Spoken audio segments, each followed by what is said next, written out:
حي على الفلاح.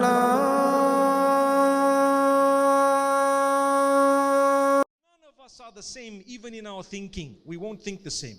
So why did Allah make us different? Why do I think differently? I will like a certain type of food. You might not like that food. I will love, for example, a certain color. You might not like that color. You might be married to a person who doesn't like everything you like. In fact, it will be, it has to be, it must be. Subhanallah. Why? Have you thought of it? It's part of the plan of Allah. He wants us to master the art of living with difference of opinion, with differences in our likes and dislikes. Subhanallah. That's Allah. He wants us. The best human being is the one who knows how to live with these differences. We will think differently. We will be different. We will behave slightly differently. Even if you are born of one mother and one father. Look at the evidence from the time of Abel and Cain, from the time of Adam and Eve. May Allah bless them. Small issues today. And what do? It starts off in the heart. We become abusive. We start belittling. We start making people feel inferior. We say words that are hurtful. We say words that are harmful. We say abusive, vulgar words. Do you really think that you're going to go far by saying these bad things? You have actually lost the plot. Even if you are making 6 salah a day, you're going nowhere. What do I mean by 6 salah? Some people get up for tahajjud only to donate that tahajjud to somebody they swore during the day. Some people do fajr, dhuhr, asr, maghrib, isha, and we should be, but don't donate that to someone else because you abused them, because you belittled them. Learn to be the best human being you can. Take a look at the globe. We are suffering simply because we want to impose our own thinking on the rest of the world. That's why we are struggling. You don't do that. And that does not mean you water down your own opinion. When I'm a Muslim, I will remain Muslim. I will believe what's right and wrong based on my convictions. But how will I treat someone who disagrees with me? That is something we don't know and we're lacking. And to me, that's one of the biggest reasons why we're at war today. Not only with the globe, but even amongst ourselves. In the Muslim Ummah, we cannot agree about anything. We don't have leadership in this Ummah. We don't even have leadership in our communities at times. May Allah subhanahu wa ta'ala forgive us. So I'm here this evening to take you back to that first story, to tell you it started way back. Allah mentioned it in the Quran, and Allah speaks about how important it is to be able to respect each other, to avoid the killing. Because it started off with a little jealousy. Maybe perhaps because of the marriage issue. That is a narration. But what is valid is the issue of the charity. It was accepted from one and not accepted from the other. إذ قربا قربانا فتقبل من أحدهما ولم يتقبل من الآخر قال لأقتلنك. Allah says it in the Quran clearly that when one of them gave a charity and it was accepted, the other one was not accepted, this guy tells the other guy, I'm going to kill you. La ilaha illallah. May Allah forgive us. May Allah grant us a lesson.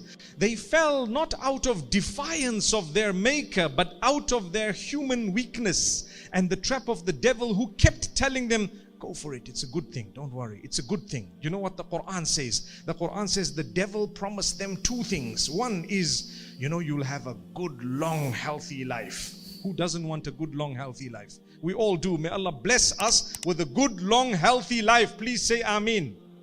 MashaAllah. Everyone wants it, right? Okay. I get it. Well, you better eat healthy if you want a healthy life. MashaAllah. You better exercise thoroughly, mashallah, whether it's at the gym or elsewhere, but you better make sure that you're fit. May Allah subhanahu wa ta'ala truly grant us goodness. But we want long and healthy lives that are filled with the obedience of the Almighty. The second thing that the devil says to Adam is, you know what? You will have so much. You will own so much. It will never deplete. Imagine if I were to tell you that you're going to have so much of money that no matter how much you withdraw from your accounts, it will never ever deplete. You would be excited to say, how do I get it? They told us a while back, Bitcoin. We bit our fingers, didn't we? You know why they call it Bitcoin? It bit all of us, subhanallah. I was bitten too, by the way. That doesn't make it haram. That's another ruling all on its own. But we were bitten, mashallah. Those into crypto, it's the future. Allah bless you. I hope you got that little message, okay? My brothers and sisters, the devil says, هل أدلك على شجرة الخلد وملك لا يبلى. Beautifully worded by Allah. But there was a poisonous statement within what the devil says. He says, should I show you that fruit, that tree? If you were to eat from it, you wouldn't die. You wouldn't die. Death won't come to you. And you know what? You will have ownership that will never deplete. You will have enough, so much. And so he says, look, Allah told you not to eat from this simply because He didn't want you to live forever, and He didn't want you to have ownership of a lot. Somehow Adam alayhi salam says, let's taste it. So, you know what? They tasted it. Man is so weak that we get involved in a futile discussion based on a question, who ate first? Have you heard that question? Who ate first? So I want to ask you, who did eat first? Please tell me. Who ate first? Anyone know? Put up your hand. Just say it. Or say it loudly without putting up your hands. Who ate first?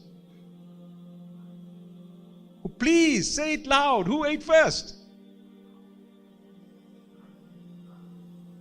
I hear some say Hawa, some say Adam, some say both. MashaAllah.